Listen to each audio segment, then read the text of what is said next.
Hi everybody, it's Daphne here with another art demo video. If you're new to my channel, I am the artist of the furry fantasy adventure comic Tall Tales, now available online at www.talltalesonline.com, with Tales spelled T-A-I-L-S. The first story arc, Thieves' Quest, is also available at my website in a complete trade paperback collection containing all 20 issues in one volume. So welcome to part 3 of my Making Comics series. In this episode, we are going to talk about penciling. In my case, there are two ways I can decide to pencil my pages, using Kohl Erase color pencils or using a regular pencil.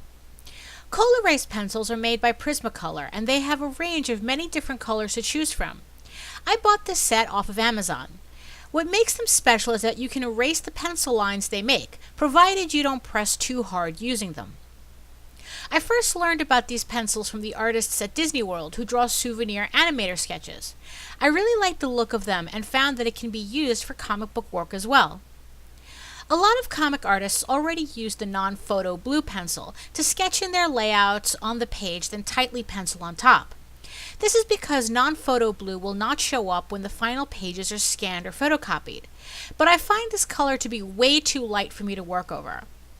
The colors I prefer using are the reds, greens, and the darker blues. Even though the pencils do come with their own erasers, I also recommend having on hand a kneaded eraser as well. These erasers work really well on Kohl Erase and has the added benefit of erasing the pencil in layers. So instead of erasing lines completely, I can lighten them instead where needed. So what are the benefits of using multiple colors to sketch out your pages? As you can see in this page for Tall Tales I'm working on here, using different colors allows me to work in layers, so to speak. Each color represents a different plane or items I want to differentiate. In this case, red is used for the backgrounds, green for the tents, blue for the boats and ocean, blue for the soldiers, and red again for Garrison Hadge in the background. This allows me to see easily all of the elements of the page without getting confused. This is helpful to me, especially when I am doing backgrounds. With the characters in a different color, I can draw backgrounds without ruining the rest of the work on the page, or mucking up with grid lines that cover up everything. As someone who just can't seem to get the hang of drawing on the computer like all the cool artists are doing nowadays, this is the closest I'll get to working in layers in real life. So issue 2 of Tall Tales is the first issue I've worked completely in this style, and it is now my preferred method of sketching. Inking on top of the color lines was pretty easy. In the past, similar pencils had too much wax in them, and the ink wouldn't stick. I also found out that in Photoshop, I can erase the color lines by tweaking the file levels in CMYK mode, and not have to erase anything before scanning. This saves me a lot of time and removes the risk of damage to the original art and inks. But really, you don't realize how much time it takes to erase pencil lines until you no longer have to do it.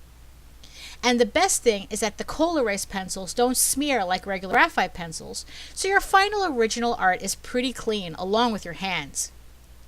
And the best part is that your final piece, also with all the color lines, look very animation-like.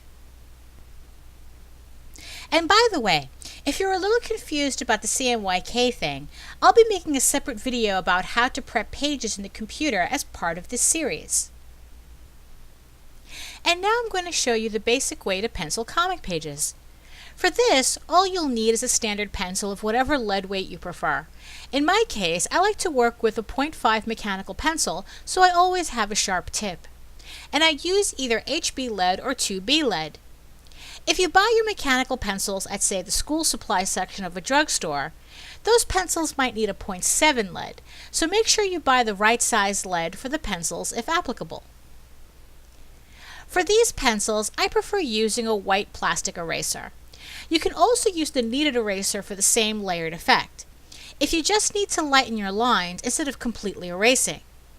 But when I pencil using standard pencils, I find that the white eraser is cleaner and doesn't leave a residue like the kneaded eraser can.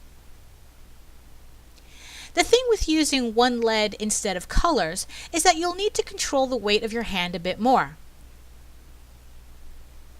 When you lay down your construction lines on your paper, you don't want them to be the same weight as your final lines, or you'll end up with a mess. On this page I'm showing you, from my other comic Ego Raven, which I will make another video about at a later date, I used 3 layers of different pressure lines. The lightest layer is where my construction lines are just marking out where everything goes. The second lightest layer is where I sketch out more details. And the darkest layer is where my final lines go. This layer is where I try to be as precise as I can because these are the lines I'll be going over when I start inking. I mean, I'm pretty sure this is the way most people pencil their artwork, so I'm not going to go on into much more detail. But as always, if there's anything you want me to explain that's not covered in this video, please feel free to ask in the comments below and I will try to answer it as soon as I can. So I hope you found this video interesting and informative.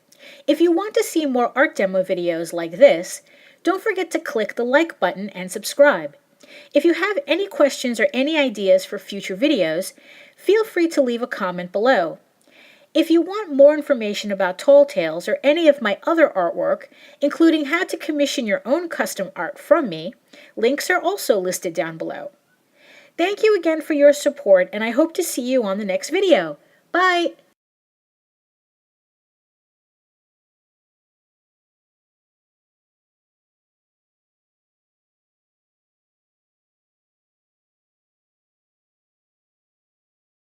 Uses in her video that I think really set people off is the idea that if you just don't make the time to do your artwork, maybe it's because you really don't want to draw, you really don't want to be an artist. And what's funny is that I can see how that phrase can be really antagonistic, but at the same time, there are people who react to that, so I'm not going to completely dismiss it.